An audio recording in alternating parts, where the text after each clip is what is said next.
Hari ini kita akan bicarain tentang apa rasanya putus cinta dan apa sih fase-fase yang perlu dilalui.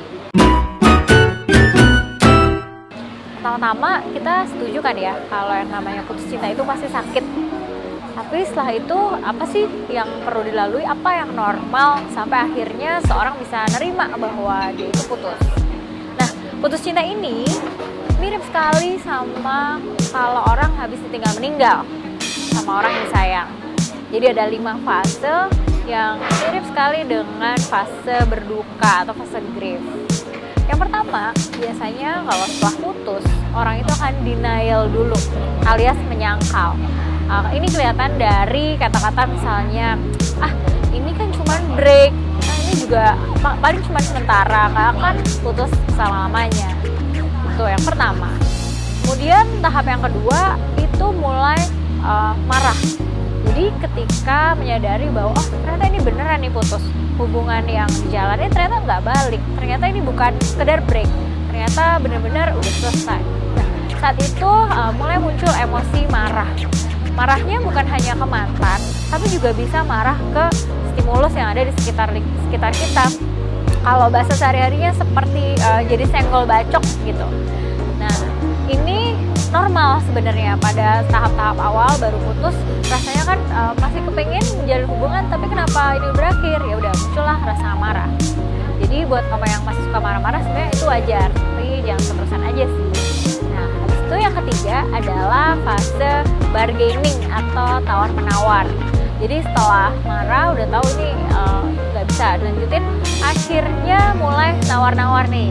Bisa nawar ke mantan misalnya, kalau aku berubah bisa nggak kita balikan lagi kayak gitu, atau nawar ke Tuhan, berdoa gitu ya, Tuhan kalau misalnya aku berubah, aku lebih beramal, bisa nggak aku balikan lagi sama dia. Itu yang ketiga. Nah, setelah tahap tawar menawar akhirnya nggak berhasil juga, masuklah ke fase berikutnya, yaitu fase keempat, fase depresi. Depresi di sini ini ditandai sama perasaan sedih, galau, rasanya tuh nggak kepengen kemana-mana, rasanya kepengen di rumah aja, makan juga males, tidur juga jadi kurang, dan rasanya bener-bener nggak bisa merasakan happy. Nah, depresi di sini wajar saat kamu baru putus, tapi jangan sampai keterusan sampai lewat dari 2 minggu. Karena kalau udah lewat dari 2 minggu itu artinya kamu udah harus ketemu psikolog, karena itu udah mulai ciri-ciri yang mengarah ke depresi klinis gitu. Terus yang terakhir, setelah mengalami bergejolak dari denial, anger, bargaining, dan depresi, pada akhirnya ketika kamu sudah terbiasa dengan kondisi ya udah ini emang udah putus, kemudian akhirnya kamu udah bangkit dari depresi kamu, akhirnya kamu sampailah pada tahap penerimaan atau acceptance. Di sini kamu mulai menerima hidup, mulai bisa ngelihat dengan sudut pandang yang baru, dan ini ditandai dengan udah bisa senyum kalau ingat mantan, udah bisa mikir hal-hal yang positif yang didapat dari putus. Karena putus itu ternyata bukan cuman bikin sakit hati, sedih, dan marah loh. Setelah putus ada juga orang-orang yang akhirnya jadi lebih berkembang, karena memang di hubungan sebelumnya mungkin dia terbatas, dibatasi, atau mungkin pasangannya posesif. Jadi putus nggak selalu bikin sakit. Putus itu sakit di awal, tapi bisa diakhiri dengan pertumbuhan.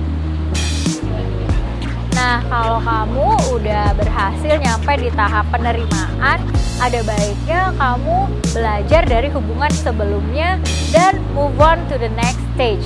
Move on menjadi diri kamu yang lebih baik. Semua langkah-langkah ini akan ada di buku saya, bukan move on biasa, bikin langkahmu lebih bermakna. Jadi jangan lupa ya, setelah subscribe channelnya Karen, kamu beli dan baca buku ini. Thank you.